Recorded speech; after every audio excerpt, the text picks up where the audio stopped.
महाराज श्री, इस प्रकार जगन्नाथपुरी ही वह महान पावन क्षेत्र है जहाँ युगों से अप्रकट एक अध्यात्म विद्या के प्रकटीकरण का सूत्रपात हुआ।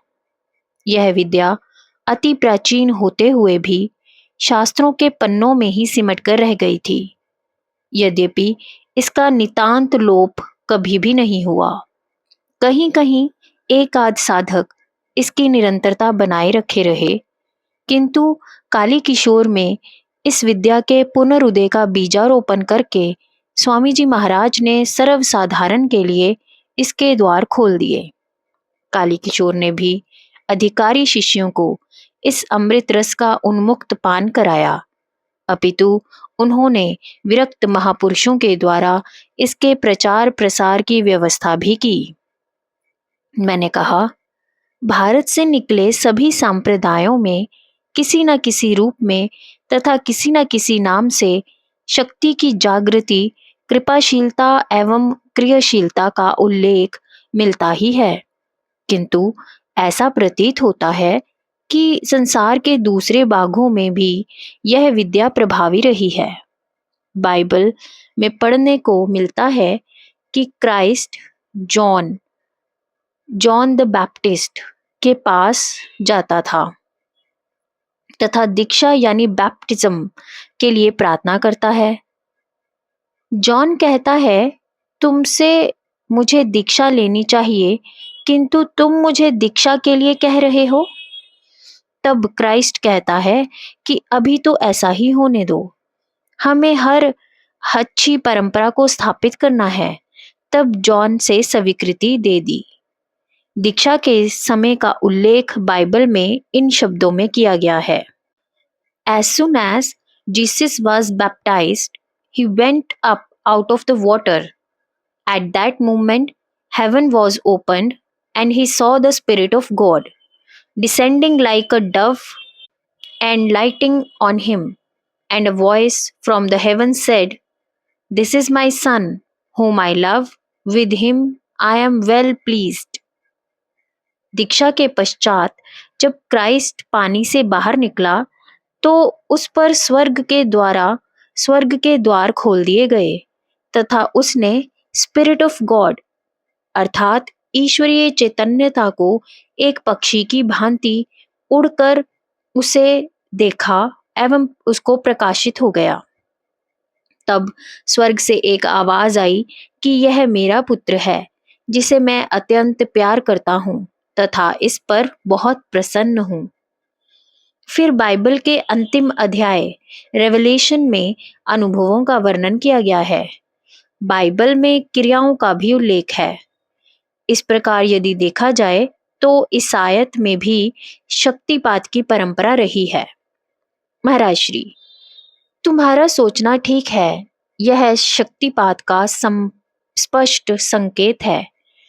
शक्तिपात से चित्त में स्वर्ग के द्वारा खुल जाना और शक्ति का पक्षी की तरह उड़ते हुए आना तथा चित्त को चैतन्यता से प्रकाशित कर देना शक्तिपात के ही लक्षण हैं।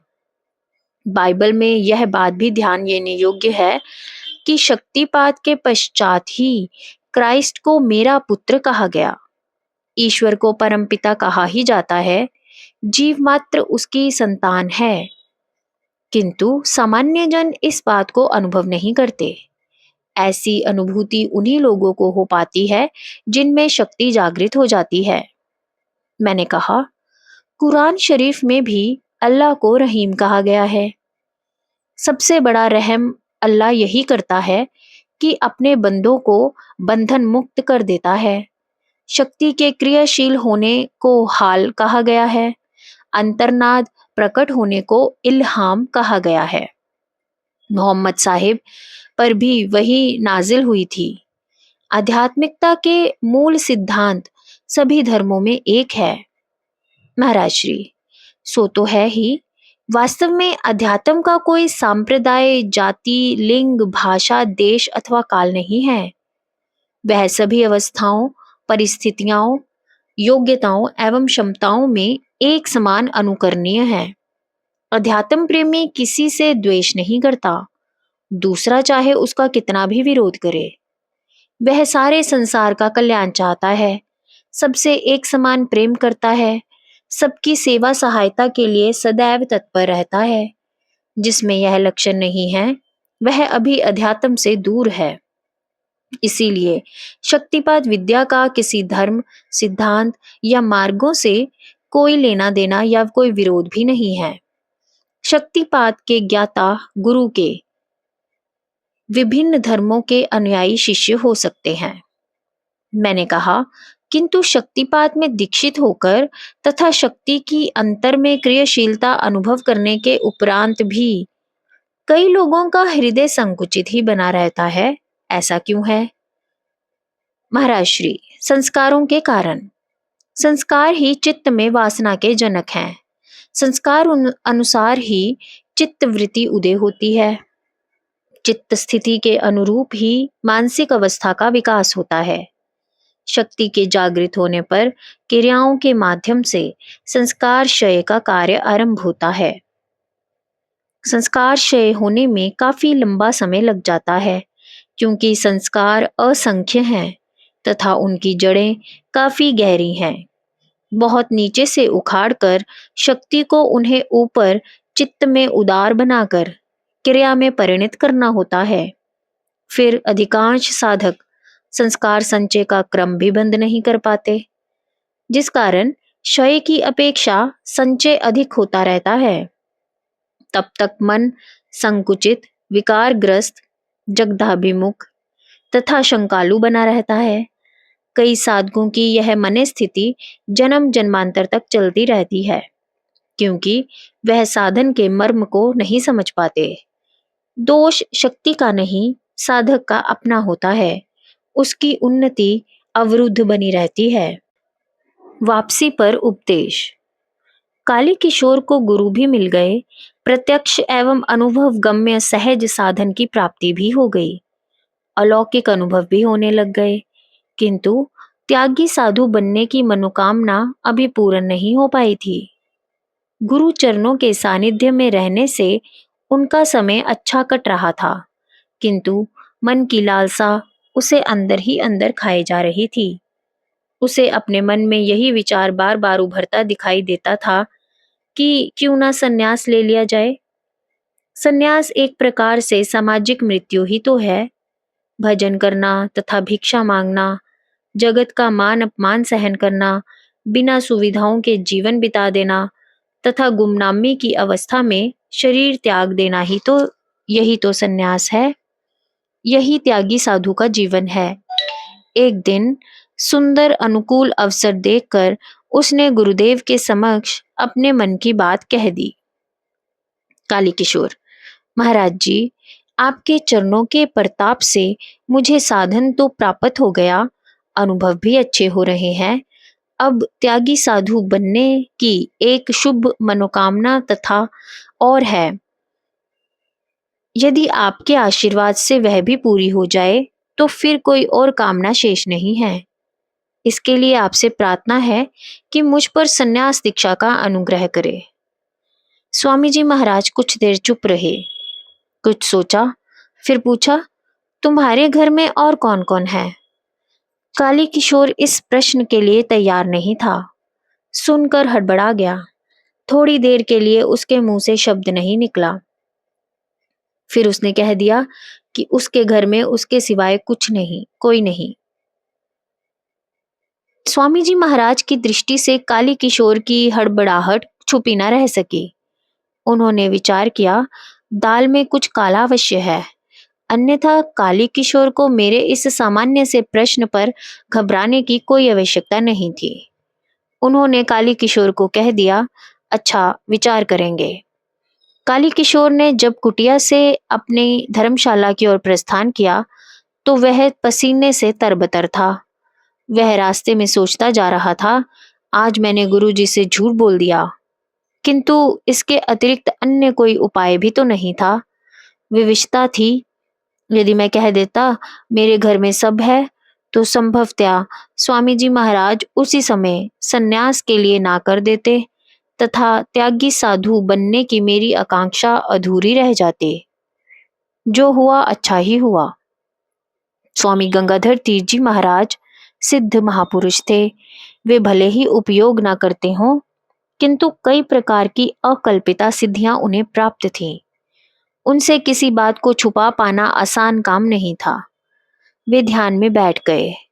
चित्त पर कार्यशील प्राण शक्ति के साथ साथ उनका मन भी प्रसारित होकर काली किशोर के चित्त में प्रवेश कर गया तथा उसके मन के सभी भाव, विचार तथा मानसिक तरंगे खुली पुस्तक के समान स्वामी जी महाराज के सामने प्रत्यक्ष हो गए।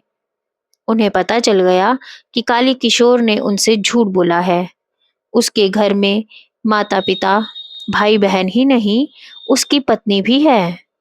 अब काली किशोर की हड़बड़ाहट का कारण स्वामी जी महाराज की समझ में आ गया। यह सब जानकर उन्हें अच्छा नहीं लगा। वे सोच में डूब गए। इस पर मेरे मन में एक प्रश्न उदय हुआ। मैंने महाराज श्री से पूछा, शक्तिपात दीक्षा के समय भी गुरु की चित्त शक्ति शिष्य की चित्त शक्ति के तादात्म्य में आती है, किंतु जहां तक मेरी जानकारी है, गुरु को शिष्य की मानसिक दशा का उस समय ज्ञान नहीं होता। स्वामी जी महाराज ने इस समय जो क्रिया की तथा शक्तिपात दीक्षा के समय घटित होने वाली क्रिया में क्या अंतर है? महाराज श्री, शक्तिपात केवल शक्ति की क्रिया है। गुरु की चित्त शक्ति ही प्रसारित होकर शिष्य की चित्त शक्ति के तादात्म्य में आकर उसे अंतर्मुखी बनाती है। शिष्य का मन अछूता बना रहता है। यदि उस पर कोई प्रभाव पड़ता भी है तो शक्ति की क्रियाशीलता के कारण ही। गुरु शक्ति का आक्रमण शक्ति के माध्यम से शिष्य के संस्कार आशय पर होता है। तब संस्कार क्रियाओं में परिणत होने लगते हैं, जिससे शिष्य के मन में दृष्टा भाव उदय हो जाता है। यहाँ स्वामी जी महाराज ने जिस क्रिया का प्रयोग किया है, उसमें उनकी चित्त शक्ति के साथ साथ उनका मन भी प्रसारित हुआ। चित्त शक्ति ने जाकर काली किशोर के मन के सभी भावों विचारों को उबार दिया। उनके मन ने काली किशोर के मन के साथ संयोग स्थापित कर सबका ज्ञान प्राप्त कर लिया। यह योगियों की बड़ी सूक्ष्म क्रिया है। इसके लिए शक्ति तथा मन दोनों का पृथक पृथक ज्ञान, उसका अनुभव, उनका आवागमन, उन पर नियंत्रण का अनुभव युक्त ज्ञान आवश्यक है। सामान्य योगी का यहाँ तक पहुंच पाना कठिन है। किसी को बिठाकर दीक्षा दे देना बड़ा सरल है, किंतु इतनी सूक्ष्मता का ज्ञान होना कठिन है। काली किशोर जिन बातों को अपने अंतर मन में छुपाए था, वे सब स्वामी जी महाराज के समक्ष प्रकट हो गए। कुछ देर के लिए काली किशोर का मन स्वामी जी महाराज के मानसिक स्वामित्व में आ गया। यहाँ शक्तिपात के समय की क्रिया तथा इस समय की स्वामी जी महाराज की क्रिया में अंतर है। तब मैंने कहा, योग दर्शन के विभूति पाद में प्रत्यस्य परचित ज्ञानम जिस क्रिया का उल्लेख किया गया है, उसमें तथा इस क्रिया में क्या अंतर है? महाराज श्री, ऐसा विषय पहले भी काली किशोर द्वारा उठाया जा चुका है। यहाँ जिन क्रियाओं का वर्णन किया जा रहा है, वे शक्ति संपन्न महापुरुषों द्वारा संपादित क्रियाएं हैं। ये क्रियाएं यदि वैसी अवस्था हो तो बड़ी सहजता पूर्वक हो जाती है, किंतु विभूति पाद में वर्णित उपाय निम्न स्तर के योगियों के लिए है। वैसे वे भी गलत नहीं है। उनमें प्रथम अपने चित्त पर संयम करने के लिए कहा गया, फिर दूसरे के चित्त पर। किंतु योग दर्शन का उपाय इतना विस्तृत नहीं है। अर्थात मन में इस समय क्या भाव, विचार तथा संकल्प चल रहा है, उन्हीं को पता चलता है। पर शक्ति के उपाय से चित्त की सर्वांगीण स्थिति का ज्ञान हो जाता है। शक्ति अंतर मन तक प्रविष्ट होकर मन में छुपे रहस्यों को भी उजागर कर देती है। महाराज श्री के सूक्ष्म विवेचन तथा योग विषयक पहुंच को देखकर मैं अत्यंत प्रभावित हुआ। महाराज श्री के बारे में कई प्रकार की चमत्कारी चर्चा सुनने में आती रहती थी, किंतु महाराज श्री ने स्वयं इस संबंध में कभी कोई बात नहीं की तथा ना ही किसी प्रकार की सिद्धि का प्रदर्शन किया। जय गुरुदेव।